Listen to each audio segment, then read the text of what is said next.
आज वेगळी पद्धत दाखवणारे जेणेकरून पदार्थातलं सत्व पदार्थातच राहिलं पाहिजे। आज एक प्रश्न तुम्हाला विचारते, रेस्टॉरंटचं फूड आवडतं का तुम्हाला? बहुतेक करून सगळ्यांचं उत्तर हो असंच असणार आहे। कधीतरी चेंज म्हणून मला पण रेस्टॉरंटला जायला नक्कीच आवडतं, पण त्यातला एक पदार्थ असा आहे जो मला अजिबात आवडत नाही। खूप साऱ्या रेस्टॉरंटमध्ये मी तो ट्राय केलेला आहे आणि तो म्हणजे हराभरा कबाब। रेस्टॉरंट मधला कबाब थोडासा असा गच्च गच्च वाटतो, घट्ट असतो खूप। कबाब कसा पाहिजे तर एकदम तोंडात विरघळणारा आणि फ्लेवरफुल। तर आज आपण जे कबाब बनवणार आहोत ते रेस्टॉरंट सारखे नाही, पण रेस्टॉरंट पेक्षा उत्तम असणारे, तोंडात टाकल्या टाकल्या विरघळणारा गलौती कबाब तुम्ही ऐकलंय का कधी? तो असतो मटण खिम्यापासून बनवलेला, पण त्याच धर्तीवरती आज आपण बनवतोय व्हेजिटेरियन कबाब आणि एकदम हेल्दी असणार आहे, प्रोटीन युक्त रेसिपी असणार आहे, कमीत कमी ऑइली असणार आहे, तरी सुद्धा खूप फ्लेवरफुल तोंडात विरघळणारे कबाब कसे बनवायचे हे आता बघूया। तर आपण बनवतोय हराभरा कबाब आणि रेसिपीला सुरुवात करूया। याच्या नावामध्ये आलंय की सगळ्या हिरव्या गोष्टी ह्याच्यामध्ये वापरायच्या आहेत। तर त्यासाठी इथे मी घेतलेले आहेत मटार, 1 कप मटार घेतले, वजनाने हे 150 ते पावणे 200 ग्रॅम आहेत, आणि कोथिंबीर घेतलेली आहे। युजली एवढी कोथिंबीर घेत नाहीत, पालक घेतात, पण कसं आहे ना, पालक ब्लांच करायला लागतो। सो मटार आणि पालक हे असं ब्लांच करतात, म्हणजे उकळत्या पाण्यामध्ये ते घालतात आणि मग ते काढून परत गार पाण्यामध्ये लगेच घालून त्याच्यापासून कबाब बनवतात। पण अशा वेळेस होतं काय की भाज्यांमधले असलेले विटॅमिन्स डिस्ट्रॉय होतात किंवा पाण्यामध्ये मिसळले जातात, आणि त्या पाण्याचं आपण काय करतो तर फेकून देतो, म्हणजे पदार्थामधले विटॅमिन्स हे खूप प्रमाणात कमी होतात। तसं न करता आज वेगळी पद्धत दाखवणारे जेणेकरून पदार्थातलं सत्व पदार्थातच राहिलं पाहिजे। तर रेसिपी शेवटपर्यंत नीट बघा। आणि फ्लेवर साठी पुदिना घेतलाय, थोडा घालायचा। 2 मिरच्यांचे मी बारीक तुकडे करून घेतलेले आहेत इथे असे, आणि इथे घेतलेलं आहे आलं, थोडीशी कसुरी मेथी घेतलेली आहे, आणि लसूण मी अशा प्रकारे वाटून ठेवलेला असतो। लसूण बुडेल इथपर्यंत त्याच्यामध्ये तेल घालून हा लसूण ठेवलेला आहे। 15 दिवस झालेत हा लसूण वाटून फ्रीज मध्ये बाटली ठेवली होती। चवीमध्ये किंवा रंगामध्ये कुठेही तुम्हाला फरक दिसणार नाही। ह्याचा व्हिडिओ पण मी शॉर्ट्स मध्ये अपलोड केलेला आहे, तुम्ही बघू शकता की भरपूर प्रमाणात लसूण कसा आपण स्टोर करू शकतो, म्हणजे आपल्याला काम करताना लसूण कुटत बसायची वाटत बसायची गरज वाटत नाही, पटकन आपल्याला तो वापरता येतो। मसाला आणि मटार फ्राय करण्यासाठी अगदी जरासं तूप घ्यायचंय। फार तूप तेल जर का मिश्रणात झालं तर कबाब विरघळायला लागतात, पसरायला लागतात। तुपात घालतीये अर्धा चमचा लसणाची पेस्ट, बारीक चिरलेल्या 2 मिरच्या, अर्धा चमचा वाटलेलं आलं, आणि हे सगळं थोडंसं परतून घ्यायचं। मसाला परतला गेला की त्याच्यात घालायचे मटार। गॅस बारीकच ठेवायचा आहे। थोडं काळं मीठ आधी घातलेलं आहे, आणि हे थोडंसं साधं मीठ। मटारात पाणी घालायचं नाहीये, फक्त वाफेवरती शिजवायचे। झाकणावरती मात्र पाणी घालतीये।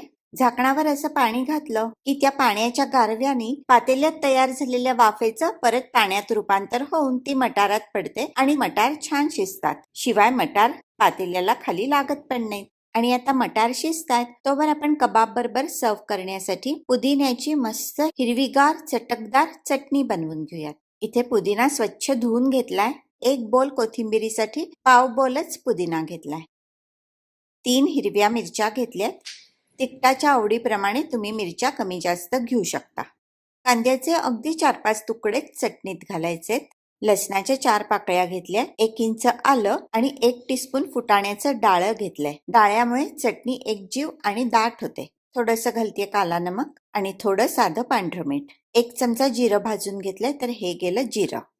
4 बर्फाचे तुकडे चटणीत घालतीये, त्याच्यामुळे चटणीचा हिरवा रंग टिकून राहतो। आणि चटणी पातळ करण्यासाठी हे थोडंसं फ्रीज मधलं गार पाणी, आणि चटणी आता वाटून घेते। मिक्सर मधली सगळी चटणी काढून घेतलेली आहे। वरून पिळायचं हे अर्ध लिंबू, आणि एकदम चटपटीत चटणी तयार।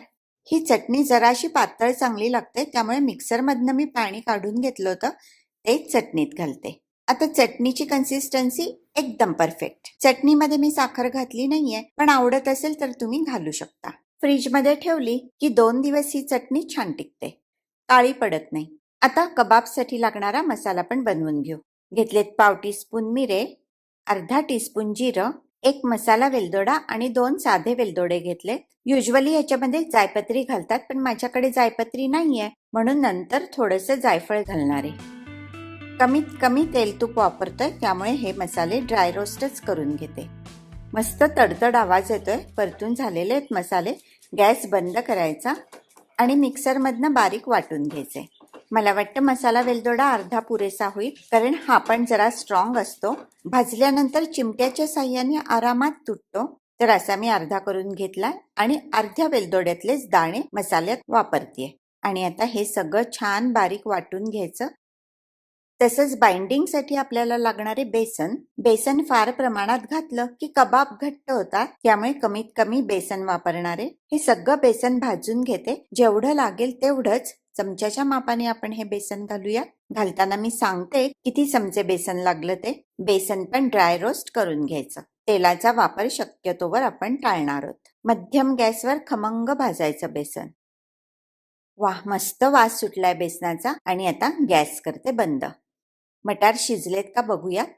चेपले गेले म्हणजे शिजलेत. फार मऊ मेण शिजवायचे नाहीयेत हे, त्यामुळे गॅस करायचा बंद आणि गार झाले की मटार वाटून घ्यायचे. तर हे असे मटार वाटून झालेले आहेत. आता ह्याच्यात आपण बाकीचे मसाले घालूया.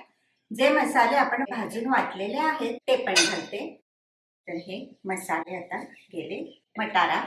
जर का तुम्हाला असे फ्रेश मटार मिळाले नाहीत तर फ्रोझन मटार पण चालू शकतात. फ्रोझन मटार गरम पाण्यामध्ये घालायचे, डिफ्रॉस्ट करायचे आणि ह्याच पद्धतीने कबाब बनवायचे.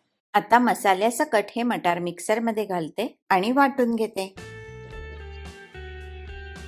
आणि मटार वाटून झालेले आहेत. मटार अगदी मेण बारीक वाटले गेले पाहिजेत असं काहीही नाही. जाडसर राहिले तरी चालू शकतात. मटारात 1 चमचा पुदिना घातलाय आणि भरपूर कोथिंबीर घालायची. इथे 1 बटाटा मी उकडून घेतलेला आहे, पण तो पूर्ण घालणार नाहीये. यातला अर्धाच बटाटा बाइंडिंग म्हणून वापरणारे. व्यवस्थित बांधलं गेलं मिश्रण म्हणजे बटाटा पुरेसा आहे असं समजायचं.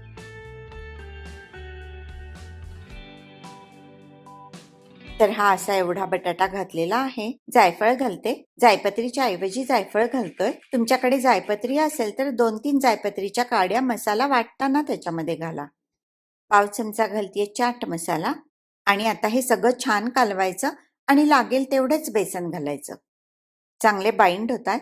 थोडंसंच बेसन घालते जेणेकरून ते विरघळू नयेत, फुटू नयेत. तर हे गेलं पाऊण चमचा भाजलेलं बेसन. पाव चमचा बेसन अजून घेते, म्हणजे टोटल 1 टेबलस्पून बेसन आपल्याला लागलेलं आहे.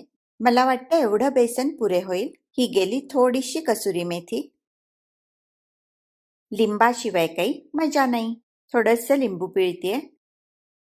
आणि आता ह्याचे गोळे करून घेऊया. एकदम फ्लेवरफुल, एकदम हेल्दी आणि एकदम चटपटीत असा हा हराभरा कबाब होणार आहे. अशा प्रकारे बाकीच्या मिश्रणाचे पण गोळे करून घेते. आणि हा शेवटचा कबाब. असा रोल केला की कडांना तुम्ही बघू शकाल अशा प्रकारे सगळीकडनं एकसारखा आकार येतो. मी सगळे परतून घेणारे कमीत कमी तुपावरती. इथे काजू घेतलेले आहेत कबाबवर लावण्यासाठी. काजू 4-5 तास भिजवून त्याचे असे अर्धे भाग करा. अख्खा काजू लावला तर तो पडून जाईल आणि कोरडा काजू तोडायला गेलात तर त्याचे तुकडे होतील. अशा अखंड पाकळ्या काजूच्या हव्या असतील तर काजू 2-4 तास पाण्यात भिजवा आणि मग पाकळ्या करून घ्या. काजू असे थोडेसे दाबून घ्या म्हणजे पडणार नाहीत. हे कबाब फ्रीझरमध्ये पण स्टोअर करून ठेवू शकतो. तर यातले काही कबाब मी फ्रीज करणारे. पाहुणे आले की डिफ्रॉस्ट करायचे आणि तळून घ्यायचे किंवा परतून घ्यायचे. तवा तापल्यावरच ह्याच्यावरती कबाब ठेवायचे आणि कमीत कमी तुपावरती आपल्याला हे फ्राय करून घ्यायचे. त्यासाठी इथे तूप पातळ करून वापरते. अगदी थेंब थेंब तूप घातलंय आणि एवढं तूप मात्र गरजेचं असतं. त्याच्याशिवाय कबाब कोरडे लागतील, चांगले लागणार नाहीत. कबाब परतायचे असतील तर नॉनस्टिक पॅनच वापरा, नाहीतर कबाब चिकटतील तव्याला. कारण आपण याला कुठलंही कोटिंग लावलेलं नाहीये. कोटिंग लावायचंच असेल तर ब्रेड क्रम्स किंवा तांदूळाच्या पिठामध्ये रोल करू शकता. ह्या साईडला पण थोडंसं तूप लावून घेते. डीप फ्राय कसे करायचे हे पण तुम्हाला दाखवणार आहे. ज्यांना डीप फ्राय म्हणजे तळून आवडतात त्यांनी तळून घ्यावेत. थोडेसे असे प्रेस करा म्हणजे कबाब पूर्णपणे तव्याला टच होतील आणि एकसारखे सोनेरी होतील. हे कबाब अगदी हेल्दी बनवायचा आपण प्रयत्न केलेला आहे. थोडासा बटाटा सोडला तर बाकी सगळे प्रोटीन्स आहेत याच्यामध्ये. बटाट्याला ना थोडी स्ट्रॉंग चव असते, वेगळा वास असतो. ती आवडत नसेल आणि फारसं डाएट तुम्हाला करायचं नसेल तर थोडा जास्त बटाटा घालावा. आपण अगदी कमीत कमी फक्त बाइंडिंग पुरेसा बटाटा घातलेला आहे. किती सुंदर दुसऱ्या बाजूने झालेत बघा. एकदम गोल्डन छान परतले गेले. रेसिपी आवडली असेल तर लाईक, शेअर आणि चॅनल सबस्क्राईब करा. तुम्ही कुठल्या शहरातनं हा व्हिडिओ बघताय, तुम्हाला चॅनलवरचे व्हिडिओज आवडतात का हे कॉमेंट करून कळवा. कबाब बरोबर दह्यामधली पुदिन्याची चटणी सर्व केली जाते. आपण जी पुदिन्याची चटणी बनवली त्यातली थोडी चटणी काढून घेते. अर्धा चमचा चटणी काढून घेतलेली आहे. हे मी असं गाळण्यावरती दही ठेवलं होतं त्यातलं पाणी जाण्यासाठी. तर हे घट्ट दही घालतीये 2 चमचे. अशी दह्यामधली पुदिन्याची चटणी पण आपली तयार आहे. ज्यांना वडे किंवा कबाब तळूनच आवडतात त्यांच्यासाठी कबाब तळून दाखवते आणि तळताना काय काळजी घ्यायची हे पण बघूया. आता कबाब तळायच्या आधी ते ब्रेड क्रम्स किंवा तांदूळाच्या पिठामध्ये घोळून घ्यायचे. मी इथे तांदूळाच्या पिठीमध्ये कबाब घोळून घेते. जास्तीची चिकटलेली पिठी सगळी झटकून घ्यायची, नाहीतर तळताना ती तेलात पडते आणि जळते. आणि हे कबाब आता शॅलो फ्राय करणार आहे, पण त्याआधी याला काजू लावून घेते. काजू असे दाबून बसवा म्हणजे तळताना सुटणार नाही. पॅन मध्ये तेल गरम केले. तेल गडकडीत गरम झाल्यानंतरच मी याच्यामध्ये कबाब सोडले होते. काजूची बाजू वर करायची म्हणजे कडकडीत तेलामध्ये एकदम तो जळणार नाही. कबाब तेलात सोडल्यानंतर मात्र मध्यम आचेवरती तळायचे. एका बाजूने व्यवस्थित सोनेरी तळले गेले की उलटायचे आणि दुसरी बाजू पण छान सोनेरी तळून घ्यायची. आणि असे तळलेले कबाब पण तयार आहेत. तळलेले कबाब अगदी अलवार, अगदी मऊ झालेत. हाताने पण उचलता येत नाहीये. मूळ रेसिपी बिन तेलाच्या कबाबाची आहे, त्यामुळे बेसन अगदी मोजकं घातलंय ह्या मिश्रणात. पण तुम्हाला जर का कबाब शॅलो किंवा डीप फ्राय करायचे असतील तर मात्र मटाराच्या मिश्रणामध्ये 1-2 चमचे बेसन जास्तीचं घाला म्हणजे कबाब खुटखुटीत होतील. आणि आता सर्विंग डिश मध्ये कबाब काढून घेते. हा आहे थेंबर तुपातला हराभरा कबाब. एकदम मऊसूत झालेले आहेत. तोंडात टाकल्या क्षणीच विरघळतोय. झकास. ही आपली मिंट चटणी आणि टोमॅटो सॉस. एकदम मस्त मऊसूत तोंडात विरघळणारा हराभरा कबाब तयार झालाय. रेसिपी बघितल्याबद्दल सगळ्यांचे मनापासून धन्यवाद.